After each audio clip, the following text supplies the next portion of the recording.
नाशिक विधान परिषद निवडणुकीतील महायुतीचे अधिकृत उमेदवार नरेंद्र दराडे यांचे लहान बंधू आमदार किशोर दराडे यांनी आज नगरसेविका दीपाली गीते आणि भाजपाचे गणेश गीते यांच्या घरी जाऊन भेट घेत त्यांना नरेंद्र दराडे यांना मतदान करण्याचं आवाहन केलं.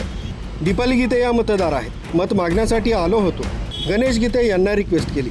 गोकुळ गीते यांना सुद्धा मी रिक्वेस्ट करणार आहे. गणेश आणि गोकुळ हे माझे भाऊ आहेत, अशी प्रतिक्रिया गणेश गीते दीपाली गीते यांच्या भेटीनंतर आमदार किशोर दराडे यांनी दिली आहे. मुळात गणेश हा माझा छोटा भाऊ आहे आणि माझ्या भाऊजाईला विनंती करणार, ते मतदार आहे, मत मागण्यासाठी आलो आहे. त्यांना रिक्वेस्ट केली की माझे मोठे बंधू नरेंद्र दराडे उभे, यांना मतदान करा, युतीचा धर्म पाळा, आणि ही विनंती करण्यासाठी मी आलो. यामध्ये त्यांचे बंधू देखील निवडणुकीच्या रिंगणात आहेत. तुम्ही म्हणाल की ते तुमचे भाऊ आहेत. पारिवारिक संबंध थेट निवडणुकीच्या रिंगणात आले, त्यामुळे वेगळी चर्चा या सगळ्या निमित्तानं सुरू झाली.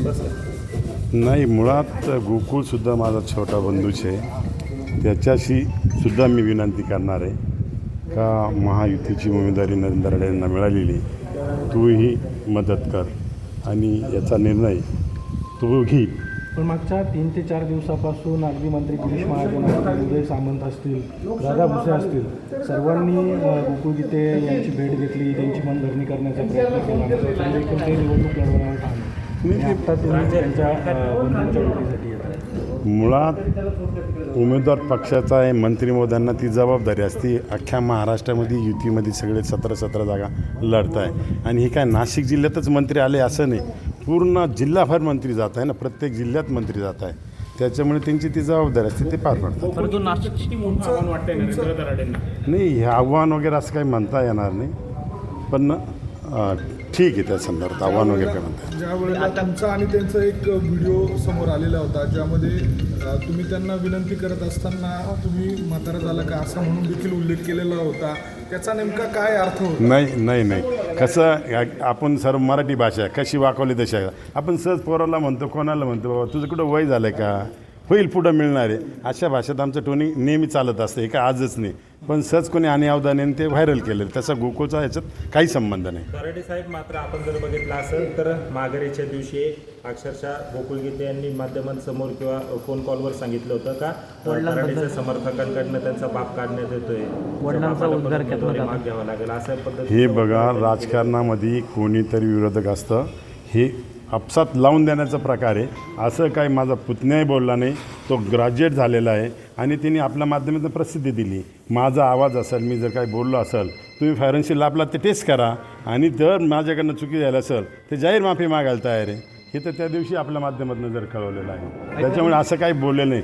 विरोधक काही लोक असतात, दोघांचं कसं लागल अशा प्रकार राजकारणामध्ये हा. आज तुम्ही आता इथे भेटीसाठी आलात, मात्र हेच आधी आला असता तर कदाचित त्यांची मनधरणी होऊ शकते. नाही, आधी तर 100% यायला पाहिलं होतं, पण गणेश भाऊसुद्धा स्पर्धेत होते, ते सुद्धा उमेदवारी मागत होते.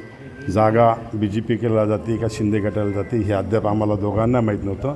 आता नियमाने ती जागा शिंदे गटाला रेग्युलर सुटली आहे, त्याच्यामुळे प्रचाराला सुरुवात केली. तर मी बैठकीतून काही सकारात्मक चर्चा झाली का तुम्हाला वाटतं? तुम्ही या बैठक नाही, मी मतदान मागायसाठी आलो. मतदार आहे ती, पहिली ताई आमच्या मतदार आहे, त्यांना विनंती करण्यासाठी आलो, बाकी दुसरं काही कारण नाही. 100% मतदान करते, युतीचा धर्म पाळतील ते. त्यांनी स्पष्ट सांगितलं, युतीचा धर्म पाळणारे माझ्याबरोबर ते राहणार आहे. ऐका ना, आता गणेश भाऊंशी तुमची भेट झाली, भेटीमध्ये नेमकं काय चर्चा झाली? नाही, चर्चा कोणतीच चर्चा झाली, फक्त सांगितलं का बा नरेंद्र दराडे आता फायनल उमेदवार झाले, आम्हाला मदत करा, ही विनंती करण्यासाठी. मग तुम्ही गोकुळ गीतेंनी माघार घ्यावी याबाबत त्यांना बोललेच नाही, म्हणजे तुम्हाला मी गोकुळ भाऊंना सुद्धा भेटणार आहे ना, मी भेटणार आहे त्यांना सुद्धा, त्यांना विनंती करणार आहे विनंती त्यांना. आता ऐका, 3 मंत्री नाशिकमध्ये येतात. नाही, 3 मंत्री हा विषय, प्रत्येक जिल्ह्याला मंत्री आहेच ना, जातच. तुम्ही संभाजीनगरला गेला तर तीच परिस्थिती, ठाण्याला गेला तीच परिस्थिती. मंत्री आहे तर त्यांची जबाबदारी, पक्षाचं काम करणं, युतीचं काम करणं ही मंत्र्यांची जबाबदारी आहे ना. पण विषय असा आहे दराडे साहेब, मागच्या 3 दिवसांपासून 3 मंत्री गोकुळ गीतेंची समजूत काढण्याचा प्रयत्न करतायत. काल सुद्धा गिरीश भाऊंनी चर्चा केली आणि त्याच्यानंतर सुद्धा त्यांनी रात्री हे निवडणूक लढण्यावरती मी ठाम आहे अशा पद्धतीची प्रतिक्रिया दिलेली आहे. नाही, 3 मंत्री येतात, तिन्ही पक्षाचे मंत्री येतात, त्या सगळ्या मतदारांना सांगायला येत आहे का बाबांना आपल्याला नाही, काल युतीबरोबर गोकुळ गितेंशी चर्चा केली ना, आता ते गिरीश भाऊंनी चर्चा ते केली. उमेदवार ते भेटणार आहे ना, उमेदवाराला भेटलं पाहिजे ना, काही प्रॉब्लेम नाही. आता ती चर्चा काय झाली का मला सांगता पण ते निवडणूक लढण्यावरती ठाम आहेत अद्याप गोकुळ गिते. नाही, हे मला नाही सांगता. मी त्यांच्याशी बोलल नंतर त्याला सांगा. मुद्दा असा आहे 3 मंत्र्यांचं ते ऐकत नाही तर तुमचं कसं ऐकत नाही 3 मंत्र्याचं ऐकत नाही असं होणार नाही ते, पण त्या मंत्र्यांनी संवाद त्या पद्धतीने साधतील आणि करतील ना, की नाही म्हणता असं होणारच नाही. आतापर्यंत तशा पद्धतीनं संवाद झालेला नाही का ही मला नाही सांगता येणार. त्या मिटिंगला मी कधी नव्हतो. आज शिवसेनेचे सर्व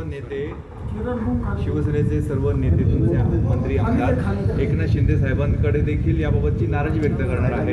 यामागे गिरीश महाजन आहेत असं सगळ्यांना वाटतं. नाही मुळीच एकदम चुकीचं आहे. देवेंद्र राज्याचे मुख्यमंत्री देवेंद्र साहेब असतील, उपमुख्यमंत्री एकनाथ शिंदे साहेब असतील, सुमित्रा वहिनी असतील, यांनी ठामपणे सांगितलं असा गिरीश भाऊंचा यात काहीही दोष नाही, कोणताही असा त्यांनी चुकूनसुद्धा म्हटलेलं नाही. आणि हे सगळं युतीमध्येच सगळं काम करता आणि एकही युतीचा नगरसेवक नाराज नाही. दादा, शेवटचे 9 दिवस बाकी आहेत मतदानासाठी. गोकुळ गितेंचा प्रचार जो आहे तो करतो सुरू आहे, राजनीतीमध्ये बाहेर पडलेला आहे. नरेंद्र दराडे यांचा काय प्रचार कसं सुरू आहे, काय किंवा तुम्ही त्यांच्या मागणीसाठी प्रयत्न करताय? नाही, माघारी नरेंद्र दराडे प्रत्येकाच्या घरी जाऊन प्रत्येकाला विनंती करताय आणि मतदार त्यांना चांगला रिस्पॉन्स देत आहे. आणि माझं कर्तव्य, मी त्यांचा छोटा भाऊ आहे, त्या निमित्ताने मी सुद्धा प्रचार करतो आणि त्यांना विनंती करण्यासाठी झालं की मतदान करा म्हणून युतीचं. भाजपचे बंडखोर प्रसाद यांनी माघार घेतली. जळगावचं काय आता होते का तुमच्या शिंदे सेनेचे? ते वरच्या लेवलची गोष्टी, ते माझ्या लेवलला आणि ते पक्ष लेवलचा निर्णय आहे. ओके ठीक आहे. MN भारतसाठी संदेश केदारे, नाशिक.